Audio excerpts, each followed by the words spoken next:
Hello అందరికీ welcome back to కృష్ణతో కబుర్లు. ఇవాల్టి మన వీడియో పర్ఫెక్ట్గా గేదె పాలతో నెయ్యి ఎలా తీయాలి, మన నెయ్యి కాగింది అని ఎలా తెలుసుకోవాలనేది టిప్స్తో సహా చెప్తాను. ఎక్కడా మిస్ చేయకుండా లాస్ట్ వరకు చూడండి. అయితే ఇప్పటి వరకు మన ఛానల్ని సబ్స్క్రైబ్ చేసుకోకపోతే ఒక్కసారి సబ్స్క్రైబ్ చేసుకుని ఇక వీడియోలోకి వెళ్ళిపోదాం. వచ్చేసేసేయండి. ముందుగా నేను ప్రతిరోజు ఒక 1/2 లీటర్ పాలు తీసుకుంటాను, గేదె పాలు తీసుకుంటాను. ఆ గేదె పాలని ఈ విధంగా కాగబెట్టేసేసి చల్లారిన తర్వాత ఫ్రిడ్జ్లో పెడతాను. ఫ్రిడ్జ్లో పెట్టేసిన తర్వాత ఒక 2-3 అవర్స్కి ఇదిగోండి ఇలా వచ్చేస్తుంది. పాలపైన మీగడి మొత్తము ఒక్కసారిగా వస్తుంది. దీన్ని మొత్తాన్ని తీసి ఒక బాక్స్లో డైలీ వేసి పెట్టుకుంటూ ఉంటాను.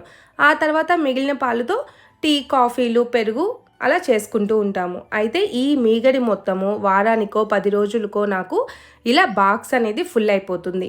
ఇలా అయిపోయిన దాన్ని నేను తీసి బయట పెట్టేసి ఇలా వేడి చేస్తాను. వేడి చేస్తే పాలు ఎలా కాగుతాయో సేమ్ అలాగే కాగుతాయి. ఎందుకని నేను వారానికో 10 రోజులకో తీసేస్తాను. ఇక మినిమం 1 వీకు, మ్యాక్సిమం అంటే 10 డేసేనండి.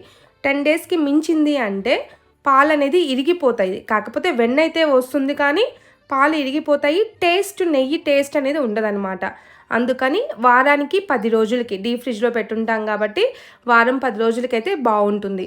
ఇలా తీసి ఇలా వేడి చేసుకుని పాలు బాగా పొంగిన తర్వాత ఇలా కంప్లీట్గా మీగడతో ఉన్న పాలనమాట.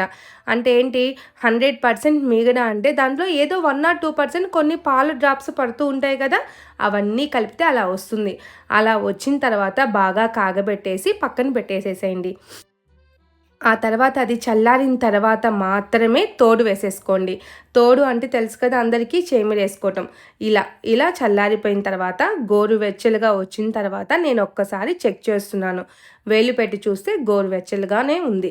అయితే వేలుకు చూడండి ఎలా వచ్చిందో, మీగడిగా వస్తుంది. ఎందుకు అంటే అది పాల మీద మీగడి కాబట్టి అలా వస్తుందన్నమాట. పాలేమి తక్కువ, చాలా లైట్గా ఉంటాయి కాబట్టి.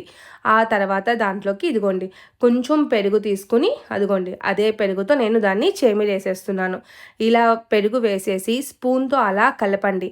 అలా కలిపేసేసి ఇక బాక్స్ మీద మూత పెట్టేసేసి మనం కరెక్ట్గా 5 అవర్స్, ఇది చలికాలం కాబట్టి మనం బాక్స్ కింద ఒక ప్లేట్ పెట్టి ఆ ప్లేట్ పైన ఇది పెట్టేసేయండి, బాక్స్ పెట్టండి, ప్లేట్ మీద పెట్టండి బాక్స్. ఎందుకంటే కింద మనకి ఫ్లోర్ మొత్తము చల్లగా ఉంటుంది కాబట్టి ఇలా పెట్టేసేసుకోండి. ఇది గుర్తుపెట్టుకోండి, పెరుగు తొందరగా తోడుకోవాలి ఈ చలికాలంలో అంటే కొంచెం గోరువెచ్చలుగానే ఉండాలి. వేడిగా ఉన్నప్పుడే పాలల్లో తోడేసేసుకోవాలి. తర్వాత కింద ప్లేట్ పెట్టి దానిపైన బాక్స్ పెట్టుకోండి, తొందరగా తోడుకుంటుంది. ఒక 5-6 అవర్స్ తర్వాత బాగా తోడుకున్నాక నేను ఫ్రిడ్జ్లో పెట్టేసాను. ఫ్రిడ్జ్లో పెట్టేసి పక్క రోజు మార్నింగ్ కూలింగ్ తగ్గేదాకా బయట ఉంచేసి అలా కూలింగ్ తగ్గిన తర్వాత అదంతా తీసేసుకుని ఇక అటు ఇటు తిప్పేసేసి స్పూన్తో దాన్ని మొత్తాన్ని కూడా మిక్సీ జార్లో వేసేసుకోవాలి.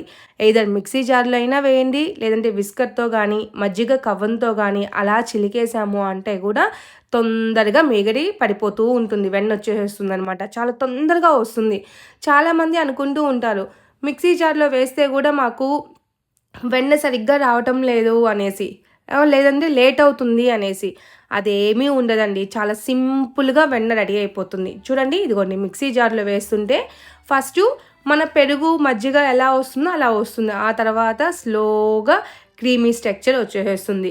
ఈ క్రీమీ స్ట్రక్చర్ నుంచి ఏమవుతుంది, అదిగోండి చుక్కుల్లో నూకుగా వచ్చేస్తూ ఉంది. ఈ నూకు అనేది మొత్తం వెళ్ళిపోయి కంప్లీట్గా ఇదిగోండి ఇలా వచ్చేస్తుంది. ఇలా వచ్చింది అంటే మనకి వెన్న అనేది బాగా వచ్చింది అనేసి అర్థము. దీనికి ఏం కంగారు పడినక్కల, దీనికి నాకు కనీసం 5 నిమిషాలు కూడా పట్టలేదు. జస్ట్ ఒక 2 మినిట్స్లోకి నాకు ఇదిగోండి ఇంత మంచిగా వెన్న మజ్జిగ అనేది సపరేట్ అయిపోయిందనమాట. ఇలా ఉన్నప్పుడు ఈ వెన్నని సపరేట్గా తీసేసుకున్న తర్వాత మజ్జిగ ఉంటుంది కదా, ఆ మజ్జిగని ఏం చేయాలి, పారబోయాలా అనేసి అడుగుతారేమో. ఏం అక్కర్లేదండి, చక్కగా పాలు కాగింది కదా, ఆ మజ్జిగ చక్కగా అన్నంలో వేసుకుని తినొచ్చు, మజ్జిగ తాగొచ్చు, లేదంటే మజ్జిగ చారు చేసుకుని తినొచ్చు. ఎలా చేసుకున్నా కూడా అది ఏమీ బాగోలేకుండా ఉండదు. చాలా అంటే చాలా బాగుంటుంది ఇంకా మజ్జిగ అయితే మనం వారానికి 10 రోజులకి వెమ్మటే మనం తీస్తున్నాం కాబట్టి మజ్జిగ బాగుంటుంది. ఇంకా మోర్ దెన్ అయిందనుకోండి మీగడ మొత్తము కూడా ఎల్లోయిష్గా అయిపోతుంది. అలా ఎల్లోయిష్గా అయిపోయింది అంటే వెన్న తీసేసుకునేసేసి మజ్జిగని పారబోసేసేయండి. అయినా వెన్న కూడా అంత రుచి ఉండదు ఎల్లోయిష్‌గా వస్తే. ఎల్లోయిష్‌గా రాకముందే ఇలా చేసేసుకోండి. ఆ తర్వాత ఆ వెన్నని మొత్తాన్ని నీళ్ళల్లో వేసేసుకొని బాగా కలిపినట్టు కలిపేసేసి వెన్నని సపరేట్ చేసుకోండి.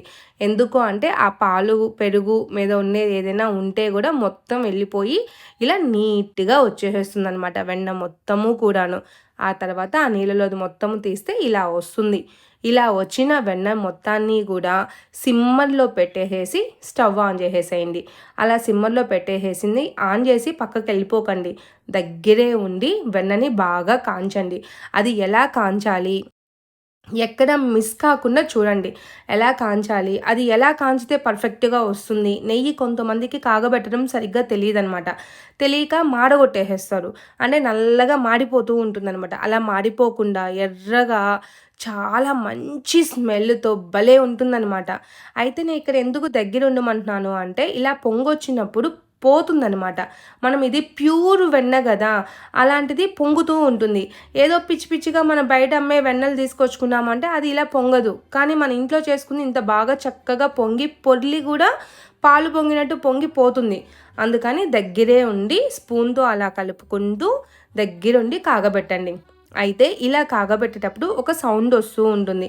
ఈ సౌండ్ వచ్చేదానికి మళ్ళా ఇంకొంచెం కాగిన తర్వాత వచ్చే సౌండ్‌కి డిఫరెన్సెస్ చూసుకుంటూ ఉండండి. ఇదిగోండి. ఇలా వస్తుంది కదా సౌండు. ఇలా వస్తుంది అంటే మనకి ఇదిగోండి పైనున్న నురగంతా వెళ్ళిపోయింది. ఈ సౌండ్ వచ్చిన తర్వాత స్లోగా సౌండ్ మొత్తం ఆగిపోతుందనమాట. అలా ఆగిపోయినమ్మటే మనం స్టవ్ ఆఫ్ చేసేసుకునేయొచ్చు. నెయ్యి బాగా కాగింది అని అర్థము. చూడండి ఇప్పుడు సౌండ్ బాగా తగ్గింది. ఇలా తగ్గినప్పుడు కొంచెం కల్లుప్పు, కొంచెం కరివేపాకు వేసేస్తున్నాను. దీనిలోకి మునగాకని, తమలపాకులని ఏవేవో వేస్తూ ఉంటారు. ఏమీ అక్కర్లా. ఉప్పు, కరివేపాకు వేస్తే చాలన్నమాట. చూడండి నేను స్టవ్ ఆఫ్ చేసేసాను ఆల్రెడీ. అదే ఉప్పు, కరివేపాకు వేయటానికి ముందే ఆఫ్ చేసేసాను. అలా ఆఫ్ చేసేసిన తర్వాత అదిగోండి అలా సౌండ్ వస్తూ అలా ఆగిపోతుందనమాట. అలా ఆగిపోయింది అంటే నెయ్యి బాగా ఎర్రగా చక్కగా వస్తుందనమాట. అసలు ఏ మాత్రం కూడా నెయ్యి కాకపోతే కొద్దిగా కూడా మాడిపోదు. చూడండి ఎంత బాగా వచ్చిందో కదా నెయ్యి. బాగా గోల్డెన్ బ్రౌన్‌లోకి వస్తుంది. ఇది చల్లారిపోయిన తర్వాత కొంచెం నూకగా ఎంత బావుంటుంది అంటే అసలు చెప్పనక్కర్లేదు. అంత బాగా వస్తుంది నెయ్యి. మనం ఎప్పుడైతే పొంగనేది సౌండ్ తగ్గిపోతుందో వెమ్మటే స్టవ్ ఆఫ్ చేసేసి కొంచెం కల్లుప్పు, కొంచెం కరివేపాకు వేసుకోండి.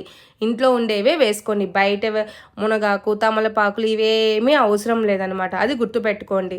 మనం స్టవ్ ఆఫ్ చేశాక కూడా నెయ్యి కాగుతూనే ఉంటుంది ఒక 2 నిమిషాలు. కాబట్టి మనకి ఆ నురగ వచ్చి సౌండ్ తగ్గినమ్మటే మనం ఆపేసేసుకోవాలి. చూడండి ఎంత బాగా వచ్చిందో కదా నెయ్యి. దీన్ని చక్కగా ఇంకా ఫిల్టర్ చేసుకుని నెయ్యి డబ్బాలో వేసేసుకుందాం రండి. ఇది నేను లాస్ట్ వీక్ చేసిన నెయ్యి అనమాట. అలా కాగబెట్టి పెట్టిన నెయ్యి. చూడండి నేను కొంచెం నెయ్యి వాడున్నాను కాబట్టి పండుగలప్పుడు అలా ఉంది. ఇక ఆ నెయ్యిలోనే నేను ఫిల్టర్ చేసేస్తున్నాను. నాకు కావాల్సినంత నెయ్యి నేను నెయ్యి గ్లాస్‌లోకి తీసేసుకుంటాను. నెయ్యి చూడండి ఎంత బావుందో కదా! ఎర్రగా ఎంత బాగా వచ్చిందో. చాలామందికి కన్‌ఫ్యూజ్ అవుతూ ఉంటారు. కన్‌ఫ్యూజ్ అయ్యి మాడిపోతూ ఉంటుందనమాట. అలా అవసరమే లేదు. ఎప్పుడైతే సౌండ్‌నే అబ్జర్వ్ చేయండి. సౌండ్ తగ్గింది అంటే నెయ్యి కాగిపోయినట్టే. సౌండ్ తగ్గినమ్మటే స్టవ్ ఆఫ్ చేసేసేసి మూత పెట్టేసాము అంటే ఇదిగోండి ఈ రంగులోకి వస్తుంది. ఇంకా చూడండి ఈ నెయ్యి ఎంత మంచి వాసనో అసలు.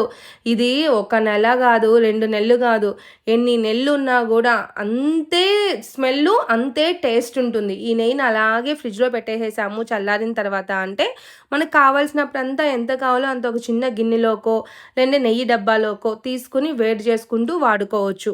అంత మంచి స్ట్రక్చరు, స్మెల్లు ఉంటుందన్నమాట. ఈ నెయ్యిని ఇడ్లీలోకి కానీ అన్నంలో కానీ వేసుకుంటే ఎంత బాగుంటుందండి. నాకైతే ఇడ్లీలోకి ఈ నెయ్యి కారప్పొడి నాకు చాలా అంటే చాలా బాగా నచ్చుతుంది. అందుకని మేము ఫస్ట్ తినే ఇడ్లీలోకి నేను మా వారు బాగా ఒక 2, 3 స్పూన్లు నెయ్యి పోసుకునేస్తాము. అసలు చట్నీ చేసిన రోజునైతే కంపల్సరీ ఈ ఇడ్లీ ఉండాల్సిందే. అలా నెయ్యి బాగా పోసుకుని దానిపైన నల్ల కారం పొడి వేసేసుకుని బాగా కారప్పొడి బాగా చల్లుకుని గట్టిగా కొబ్బరి చట్నీ చేసేసుకుని దాన్ని తింటూ ఉంటే ఉంటుంది.